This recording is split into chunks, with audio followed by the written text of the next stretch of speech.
2025 সালে কি আবারও নতুন করে টেট এক্সাম অনুষ্ঠিত হবে? আর হলেও কোন মাসে হতে চলেছে এই 2025-এর টেট?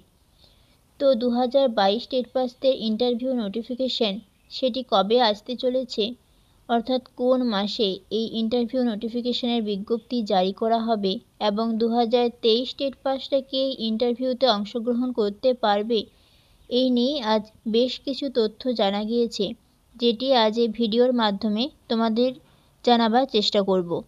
তো তোমরা সকলেই জানো যে 2023-এর পরে 2024 সালে কোনো টেট এক্সাম অনুষ্ঠিত হয়নি, কিন্তু এই নতুন বছরে অর্থাৎ 2025 সালে আবারও অনুষ্ঠিত হতে চলেছে নতুন করে টেট এক্সাম।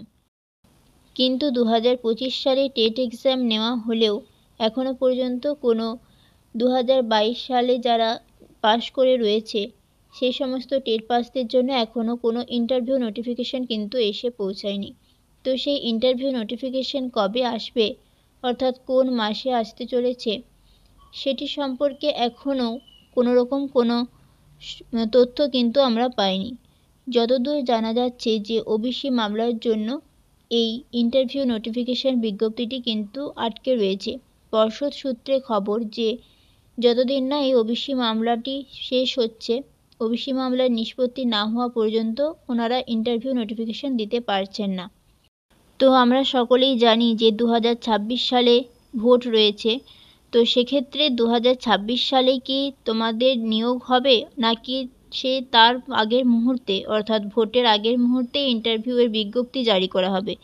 যদি ইন্টারভিউ বিজ্ঞপ্তি 2025 সালের মধ্যে না আসে, অর্থাৎ 2025 সালে না এলে তোমরা বুঝতেই পারছো যে 2026-এ ভোট রয়েছে, সেক্ষেত্রে ওনারা 2026-এর আগে বের করবে, এটা 100% শিওর। কিন্তু সেক্ষেত্রে যদি তার আগে ইন্টারভিউ নোটিফিকেশান বের করে, তাহলে তোমাদের নিয়োগ হতে হতে কত দেরি করবে সেটা তোমরা বুঝতেই পারছো, অর্থাৎ আরও 2-3 বছর ধরে রাখো নিয়োগ হতে। তো সেক্ষেত্রে যতদূর সম্ভব ওবিসি মামলা 2025 সালের মার্চ এপ্রিল মাসের মধ্যে কিছু একটা আশা করা যেতে পারে, অর্থাৎ নিয়োগ বিজ্ঞপ্তি এই যে 2025 সালের মার্চ এপ্রিলের মধ্যে হয়তো নিয়োগ বিজ্ঞপ্তি আসতে চলেছে। তবে হ্যাঁ, তোমাদের জন্য একটি ভালো খবরও জানা যাচ্ছে যে শূন্যপদ কিন্তু প্রায় 30K আশেপাশে আসতে চলেছে, অর্থাৎ 30,000-এর কাছাকাছি শূন্যপদ কিন্তু তোমরা পেতে চলেছ। তো সেক্ষেত্রে যদি কাট অফ মার্কস আমরা বলি, সেক্ষেত্রে যত ভ্যাকেন্সি বাড়বে কাট অফ ততই কমতে থাকবে। আর সেকেন্ড পয়েন্ট যেটা, যে 2023 যারা টেট পাস করবে তারা কি ইন্টারভিউতে 22 স্টেটদের সঙ্গে বসবে নাকি বসতে পারবে না।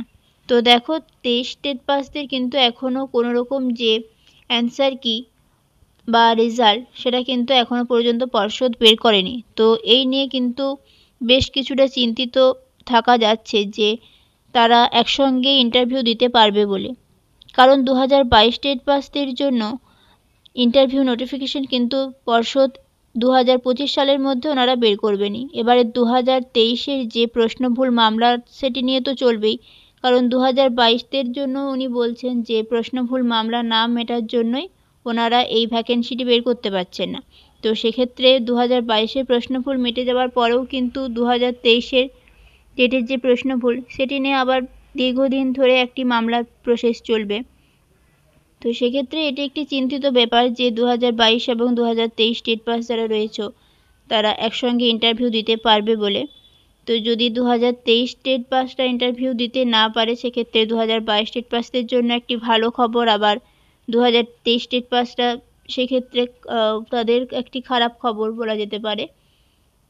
তো দেখা যাক পর্ষদ শেষ পর্যন্ত কি সিদ্ধান্ত নেন। তবে আমার যতদূর মনে হয় যে হয়তো দুটো টেট পাসকেই একসাথে উনি ইন্টারভিউতে অংশগ্রহণ করাতে পারেন। তবে এই প্রশ্নভুল মামলার বিষয়টি নিয়ে বেশ কিছুটা ভাবাচ্ছে। তবে হ্যাঁ, 2025 সালে যে টেট এক্সাম অনুষ্ঠিত হবে সেটি সম্ভবত নভেম্বর থেকে ডিসেম্বর মাসের মধ্যেই এই টেট এক্সাম হতে চলেছে। তো এই নিউজগুলো তোমাদের খবরগুলো দেওয়া ছিল। তো তোমরা যারা 2025 টেটের জন্য প্রিপেয়ার হচ্ছ, যারা নতুন করে টেট পাস করতে চাইছো, তারা অবশ্যই প্রিপারেশন নাও। খুব শীঘ্রই এই চ্যানেলের মধ্যে ফ্রি ক্লাস তোমরা পেয়ে যাবে। তো যারা চ্যানেলে নতুন রয়েছে তারা অবশ্যই চ্যানেলটিকে সাবস্ক্রাইব করে দিও। আর ভিডিওটি ভালো লেগে থাকলে অবশ্যই ভিডিওটিতে লাইক, কমেন্ট এবং শেয়ার করতে ভুলো না। ধন্যবাদ।